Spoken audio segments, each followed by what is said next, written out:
Olá, pessoal. Eu sou a professora Kathleen e eu estou aqui para trabalhar com vocês a aula formativa número 4 da nossa disciplina de Prática de Ensino, Competências Socioemocionais. Você já ouviu falar sobre resiliência? Resiliência é o tema da nossa aula de hoje.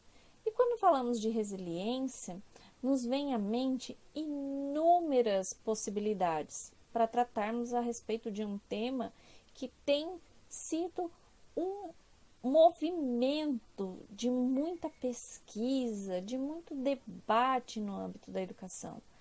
Quando nós falamos de resiliência, inúmeras possibilidades nos surgem a respeito dessa temática, né?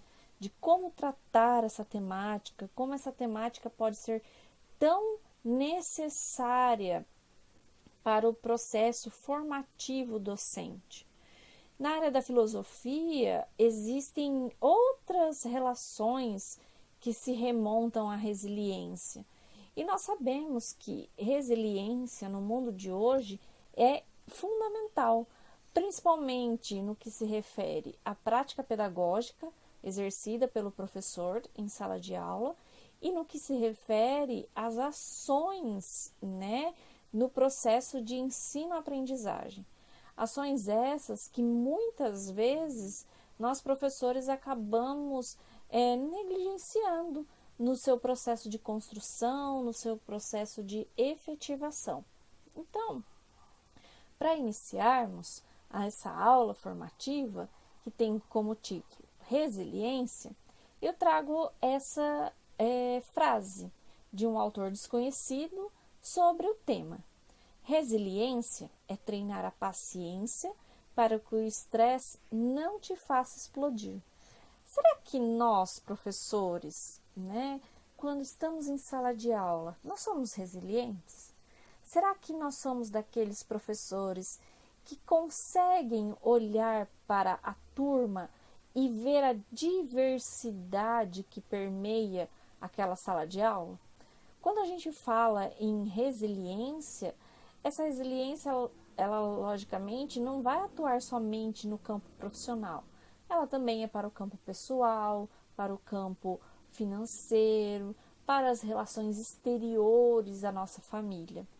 Por isso que resiliência se faz tão importante nesse momento em que vivemos, Outro fato que se remete a esse conceito de resiliência é no sentido de que o processo histórico que nós estamos envolvidos é um processo inserido numa sociedade capitalista e o próprio capitalismo ele vai se valer desse conceito, dessa categoria a seu favor, ressignificando-o.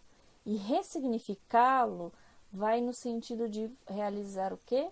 Vai no sentido de realizar um processo inverso do que realmente a resiliência quer nos ensinar. Então, quando a gente fala nesse processo inverso, estamos nos referindo a um processo em que o sujeito, no caso, dentro de uma sociedade capitalista, as pessoas preferem utilizar indivíduo, ela passa a ser resiliente, ela passa a ser mais maleável para se inserir num mercado de trabalho, para conquistar uma vaga de emprego. E tudo isso traz as suas consequências. Quais são as consequências? A perda de direitos e o aumento da lucratividade dos donos da empresa. Mas, professora, o que isso tem a ver com o nosso assunto? Você pode estar se perguntando. Veja, resiliência está relacionada ao processo de buscarmos aperfeiçoar o momento em que vivemos. E esse aperfeiçoamento é um aperfeiçoamento enquanto sujeitos históricos, sujeitos críticos, sujeitos reflexivos que visam, um processo de construção de uma sociedade mais justa, uma sociedade mais democrática. Então, quando a gente fala que resiliência é treinar a paciência para que o estresse não te faça explodir, estamos buscando nesse conceito entender como que nós, professores, funcionamos em sala de aula. Você já parou para pensar sobre isso?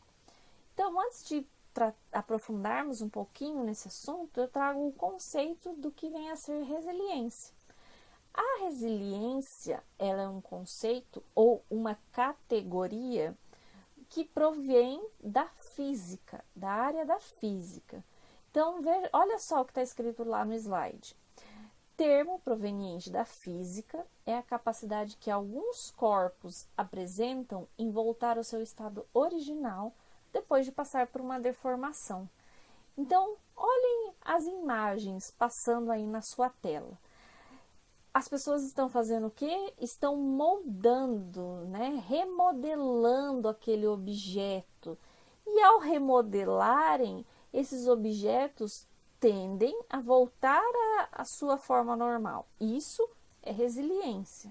Mas quando um objeto ele é deformado e não volta à sua forma normal, isso quer dizer que esse objeto não é resiliente. Então, eu vou dar um exemplo. Imagine que numa mão você tem uma folha de papel e na outra você tem uma esponja de lavar louças. Quando você amassa os dois ao mesmo tempo, comprimindo-os assim com a mão fechada, o que vai acontecer quando você abrir as mãos? Pense um pouquinho. Pensou? Então veja, quando a gente abre a mão da folha de papel, o que ela se tornou? Ela se tornou uma bola.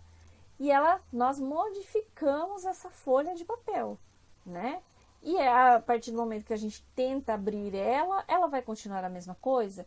Lisa, intacta, pronta para ser escrita, para enviar uma carta, um documento? Não, né? Ela não tem mais a mesma forma. Mas aí, quando a gente abre a mão da esponja, ela volta ao seu estado inicial. Então, isso vem a ser a resiliência no campo da física. Na área da psicologia, nós também utilizamos esse conceito denominado de resiliência, que na verdade tem um significado parecido, né? Que a resiliência, para a perspectiva da psicologia, é a capacidade de enfrentar adversidades, problemas cotidianos, sem deixar-se contaminar por ela. Então, a resiliência está atrelada à capacidade de recuperação emocional. Será que nós, professores, temos essa capacidade de nos recuperarmos emocionalmente? Quando a gente fala de recuperação emocional, a gente já pensa em inúmeras situações. Situações que estão envolvidas no contexto da sala de aula da escola pública e até mesmo de uma escola particular.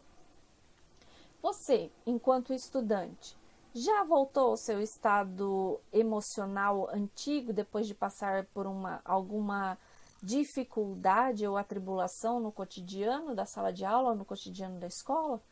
Alguém aqui já se envolveu em alguma briga dentro da escola, em algum atrito e depois voltou ao que era normal?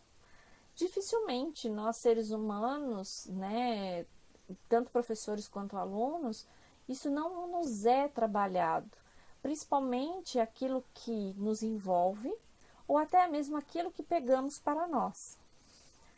Então, ter ou não ter resiliência não é uma questão genética, né? As pessoas podem pensar, professora, mas uma pessoa resiliente, ela nasceu assim. Não, ninguém nasce com resiliência. É uma questão de desenvolver, é um processo de aprendizagem. E a nossa personalidade, o nosso caráter também pode ir se modificando ao longo do tempo, não concorda? Porque a pessoa que você era há 10 anos atrás, você não vai ser a mesma pessoa após se formar na sua graduação. Seja esse momento da sua graduação de filosofia a primeira ou a segunda graduação. Então, por isso que nós podemos dizer que a resiliência é um processo de aprendizagem, que ela pode ser desenvolvida e pode ser também aprimorada.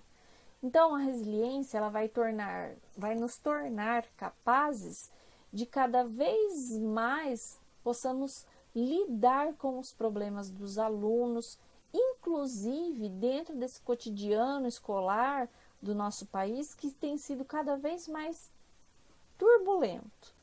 Então, essas turbulências vêm para nos tornar resilientes. Ah, professora, então você está dizendo que nós devemos naturalizar tudo aquilo que acontece em sala de aula? Jamais. A naturalização é um processo advindo da sociedade capitalista. Então, nós não podemos naturalizar a desigualdade que acontece dentro da sala de aula, as violências, seja a violência física, violência simbólica, violência cultural, violência social, violência psicológica ou até mesmo violência sexual. Nós não podemos naturalizar nada disso. Quando eu falo em ter resiliência, estou me referindo ao sentido de eu preciso parar e refletir sobre aquele assunto, sobre aquilo que está acontecendo com a minha turma. Por quê? Isso vai contribuir no processo de aprendizagem do meu aluno e isso vai contribuir mais ainda no processo da minha construção das competências socioemocionais e da modificação da minha prática de ensino. Do ponto de vista da filosofia, no livro Em Filosofia para a Vida, de Bertrand, da editora Bertrand, do filósofo Ulysses Evans, ele vai revelar a importância da atualidade dos pensadores clássicos e como o escravo Epiteto no que diz respeito ao controle das emoções. Olha só, o campo da filosofia, né, buscando nos pressupostos gregos, né, e romanos, como esses ensinamentos nos valem até hoje para aprendermos a ser resilientes, a termos emoções, ou aliás, termos o controle das nossas emoções perante as adversidades. Então, um exemplo, né? Não sei se vocês já assistiram aquele filme 127 Horas. Aquele rapaz que caiu, né, naquela fenda, ele não foi resiliente, ele não soube lidar com as suas emoções por 127 horas de gravar aquele momento que ele estava vivendo de dor, de amputar o seu próprio braço para poder sobreviver. Então, esse ensinamento vem já da época dos clássicos. Olha como os clássicos são importantes para entendermos a atualidade. Há pessoas que dizem que o campo da filosofia, o campo da sociologia e da história não tem nada a ensinar. E isso é um grande equívoco falar. A história, a filosofia, a sociologia nos revelam muito sobre a nossa sociedade atual. Tenho duas amigas que são diretoras de escola e elas dizem que elas mudaram o momento de turbulência que a escola estava enfrentando, como brigas entre alunos, bullying, indisciplina, a partir da revisitação aos clássicos. Elas foram buscar no campo da filosofia como elas poderiam mudar esse cenário. E isso é extremamente importante que nós, educadores, saibamos, né, revisitar os clássicos, compreender o que os clássicos nos ensinam para tratar o que está acontecendo no presente. Então, eu trago aqui um exemplo para você a respeito desses ensinamentos de Epiteto. Em 1965, durante a guerra entre os Estados Unidos e Vietnã, o piloto James Stockdale foi abatido. Abatido a partir do momento que sobrevoava o Vietnã. E a partir daí, né, desse abatimento, ele foi capturado pelos soldados vietnamitas e passou 7 anos como prisioneiro de guerra. Então, o James, né, o piloto James Stockdale, ele foi buscar o quê? Ele foi buscar nos ensinamentos de Epiteto, né, e na filosofia do estoicismo, o ponto central para ele conseguir sobreviver como prisioneiro de guerra. Então, o ex-piloto ele vai contar num livro que ele escreveu, que é intitulado Stockdale on Stoicism, né? Em que ele vai contar que como essa escola filosófica confortou ele ao longo durante os anos em que ele esteve em cativeiro como prisioneiro de guerra. Então veja o trecho do livro. Ele me ensinou, né, a filosofia estoicista, né, o filósofo Epiteto, que o negócio é manter o controle sobre o meu propósito moral. Na verdade, ele me ensinou que eu sou o meu propósito moral. Ele me ensinou que eu sou totalmente responsável por tudo aquilo que faço e digo, e que sou eu quem decide e controla minha própria destruição e minha própria libertação. Por isso, nós devemos sempre ter em mente que nós somos responsáveis por aquilo que falamos e por aquilo, né, que dizemos ao outro, por aquilo que fazemos ao outro. Todos nós somos responsáveis.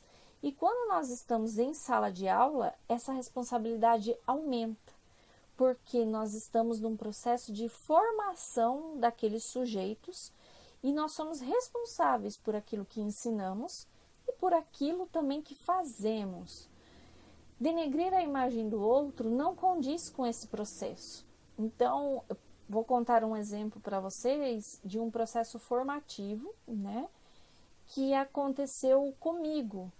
Então, em um dos momentos de uma disciplina de psicologia da educação, né, na graduação, a professora chamou todas as alunas de burras.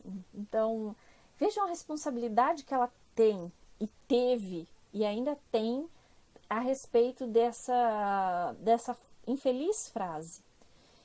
Ao pronunciar essa frase, né, que denigre o processo de construção, né, cognitiva do aluno, eu bloqueei e não consegui mais frequentar as aulas dela.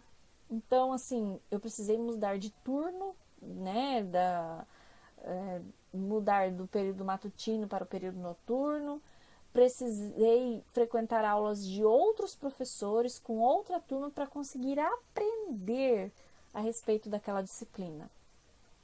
Então, por isso que esse aspecto do estoicismo vem nos ensinar a resiliência, né?